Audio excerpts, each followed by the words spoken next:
Today, I want to share one of my core dementia-aware care strategies that I believe can bring all caregivers some immediate relief.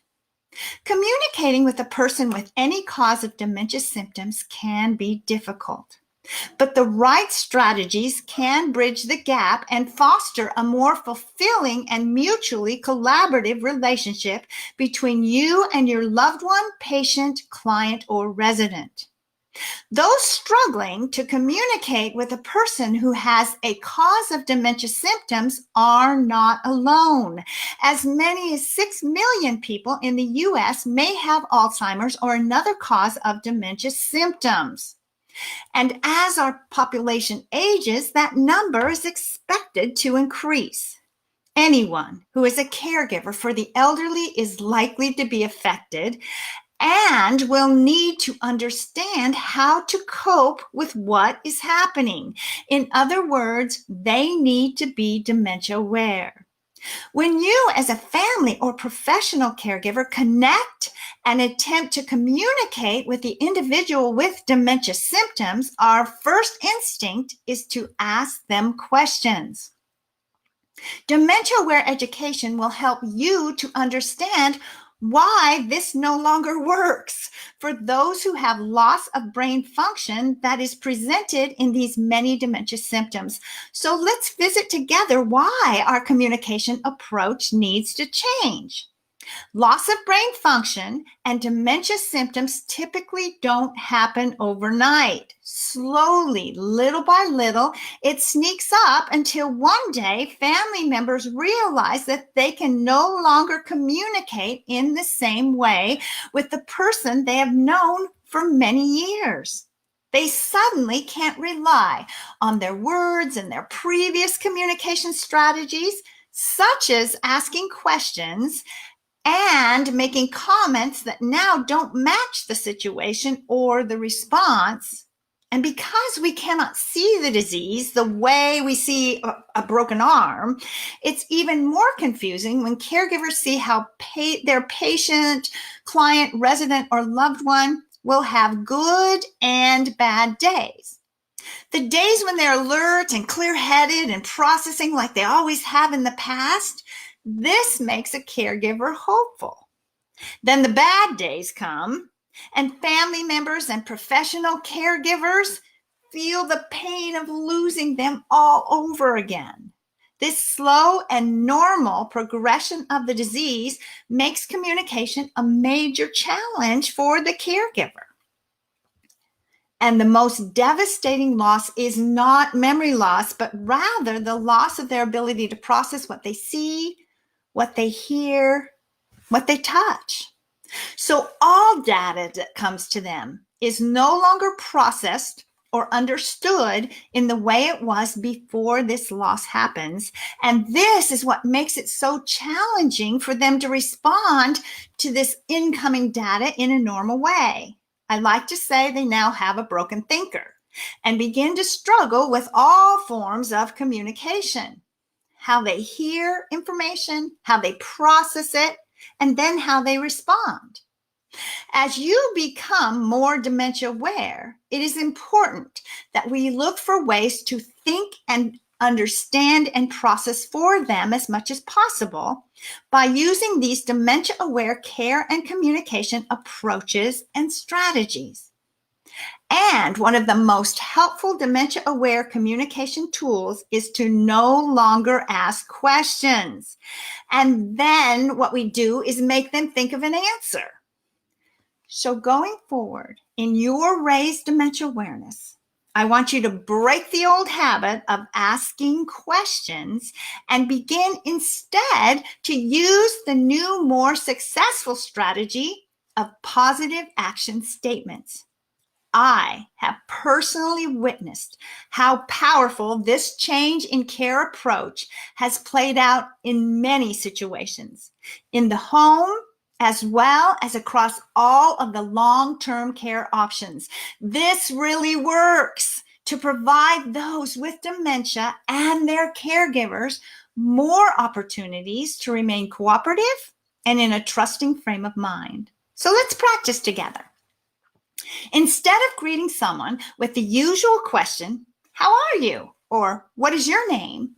use the following positive action greetings. "It's so nice to meet you. You have such a nice smile. I enjoy spending time with you. That color looks good on you." You may often get a negative response when you approach someone with a question such as, "Are you hungry? What would you like for dinner? Would you like to come listen to the music? Can I help you with that?" Instead, take a deep breath, smile, slow down, relax, join their feelings, pause, give them time to process, and then use the following positive action statements or a combination of these. "It has been a while since we ate. I bet you are hungry. Come, sit and have dinner with me. I always enjoy breakfast more when we eat together. I made your favorite fried chicken. Let's eat. I enjoy the music much more when we go together. All of your friends are listening to the music. They're waiting for you to come too. I feel so good when I am together with you." Keep it simple, clear, to the point, and be sure to utilize actions. Hold out your hand, bring them their walker, take their arm, show and tell, not just words, and join their feelings. This will help them to trust you and not feel so defensive. I can see that you might feel a little tired. I am so glad to see your smile. I get frustrated sometimes too. I can only imagine how you might feel. I can see how that made you feel angry. These are great examples of strategies that caregivers can use to be more successful at communicating with someone who has any cause of dementia symptoms. Smile, breathe, relax, and join them in their dementia wonderland. And keep these points in mind as well. Stay present in the moment. Comment on things in the immediate environment. For example, "Look how pretty these holiday decorations are." Talk about one thing at a time. Avoid asking the person questions about the past. Rather, tell your own stories that don't involve their input. I loved chocolate ice cream when I was little. Avoid distractions and don't try and converse in an environment that is loud or chaotic. If the situation does not permit conversation, just sit quietly, make eye contact, smile, be with them, provide other nonverbal soothing cues. One step only. Instead of asking the person to do something active, use positive action statements such as, "Come with me, let's get in the car. We're going to lunch." Use one-step commands with simple language. "Let's get in the car now." Oh, and avoid arguing, because if a person with dementia is confused, you can't argue about their reality. Rather, accept what the person is saying and move on. For example, if a person with dementia believes she is going home, avoid saying, "But this is your home." A better statement might be, "Okay, I love having lunch with you. Let's have some lunch first." Enjoy your time together. No matter what stage of dementia the person is in, there is still quality time to be had. Staying present in the moment, simple and upbeat. This will maximize that time with those you are caring for. It's okay to keep in mind limitations, but don't focus on them. And the time you spend will be less stressful and more enjoyable for all.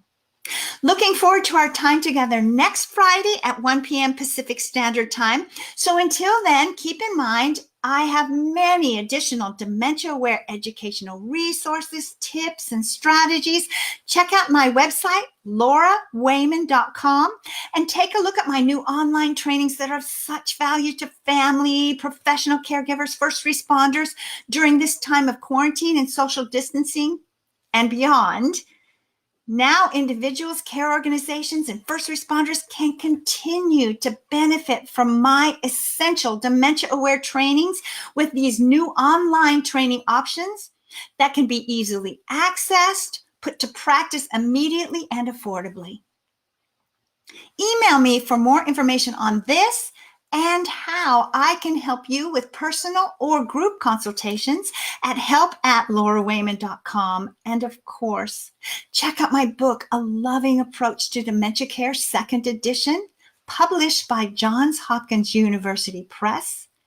Signing off for now with love, the Dementia Whisperer.